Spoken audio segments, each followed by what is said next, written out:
This video mga ka-travel, nandito tayo ngayon sa St. John the Baptist Parish of Tabaco City, kung saan mga ka-travel, ngayon po yung araw ng Black Nazaren.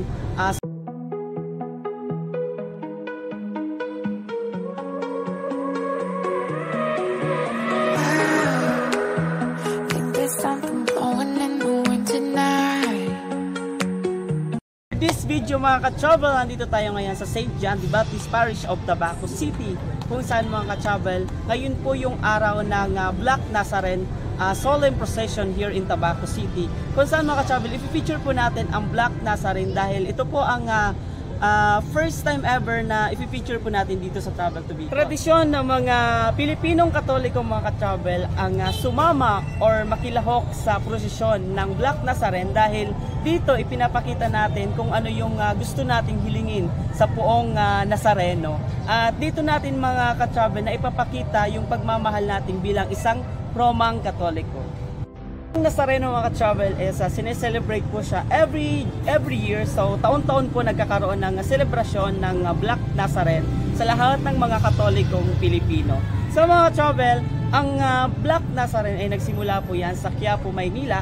So dito naman sa mga iba't ibang probinsya or iba't ibang lugar, isineselebrate din ang Black Nazaren. Huwag na po tayong magpapatagala at tutunghayan natin ang gaganaping prosesyon ngayong 2023 ng Black Nazaren here in Tabaco City, Albay. Let's go!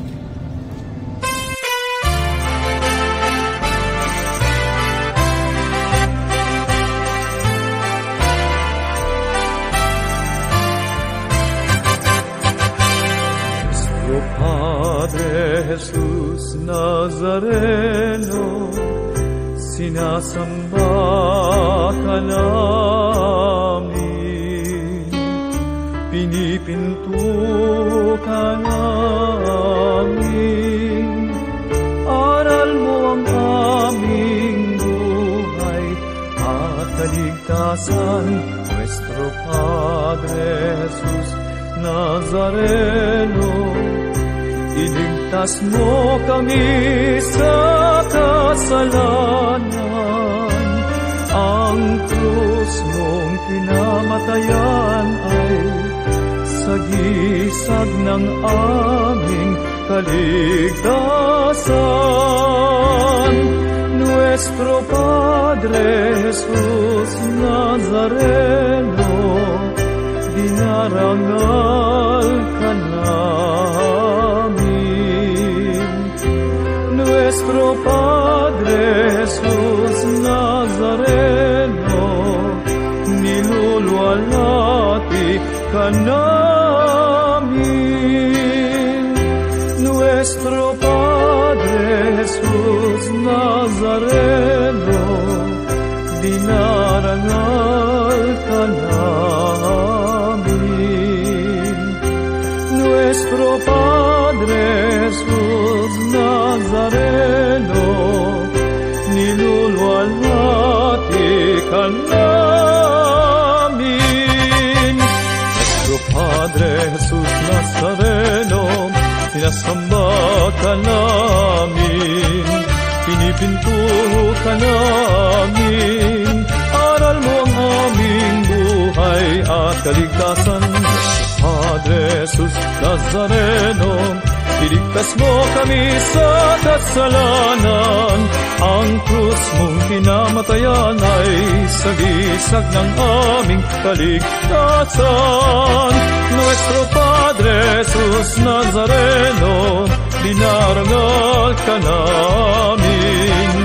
Nuestro Padre Jesus Nazareno, niluluwalhati ka namin.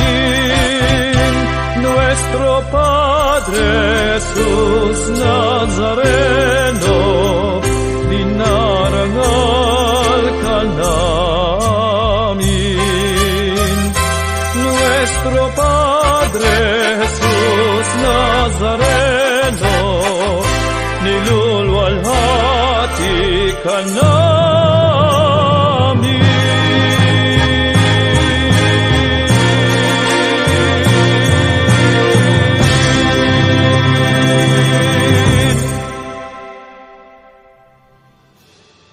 Tuwing ika ng Enero ay pinagdiriwang ng mga deboto ang piyesta ng Itim na Nazareno sa Quiapo, Maynila. Dinudumog ng mga tao ang patron ng Quiapo, ang Nuestro Padre Nazareno, ay imaheng ng Itim na Nazareno ay kasing laki ng tao. May maitim ang balat at nilulok ang isang Aztec na karpentero bago binili ng isang paring taga-Mexico noong panahon ng kalakalang Galeon. Ang mga deboto ng Itim na Nazareno ay nagsisimba tuwing Biyernes at tuwing ika-9 ng Enero ay pinagdiriwang ang kapistahan ng patron kung saan itinuturing itong bilang isa sa pinakamalaking at tanyag na kapistahan sa Pilipinas. Mahigit 200 years nang ipinagdiriwang ang kapistahan ng Mahal na Poong Nazareno at ang imaheng ito ay inilalagay sa isang karwahe tuwing Enero. Gamit ang makapal na lubid at ipinaparada sa mga kalye ng Quiapo ng mga debotong lalaki na nakasuot ng kulay maroon. Ang mga Katoliko na nagbula sa buong Kamaynilaan ay sama-samang dumarayo sa Quiapo upang makuha ang pagkakataon na mahawakan ng imahe o makaranas ng isang milagro. Naghahagis din sila ng bimpo sa mga lalaking nakabantay sa imahe at hinihiling na ipunas ang kanilang bimpo sa imahe at pag-asang madala nila ang milagro sa kanilang pag-uwi. At dito naman mga ka-travel sa Tabaco City, kapag pinagdiriwang ang Black Nazaren, ang Nazareno ay ipinapasa ng mga tao. So, ito ang tradisyon ng mga kalalakihan dito sa Tabaco City na kung saan sila ay nakikisama or nakikilahok upang pasanin ang Itim na Nazareno simula sa simbahan hanggang sa pagbalik. Kaya mga ka-travel, nakikita natin yung ibang mga tao dito na sumasama ay talagang nakapaa dahil tradisyon at ito ay kinasanayan na nilang gawin taon-taon tuwing gaganapin ang pag-celebrate ng Black Nazaren.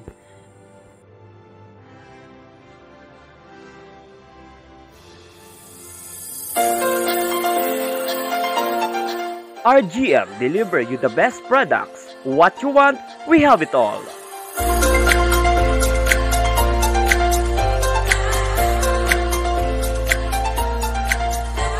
RA The Flower Express. Express your love across the miles.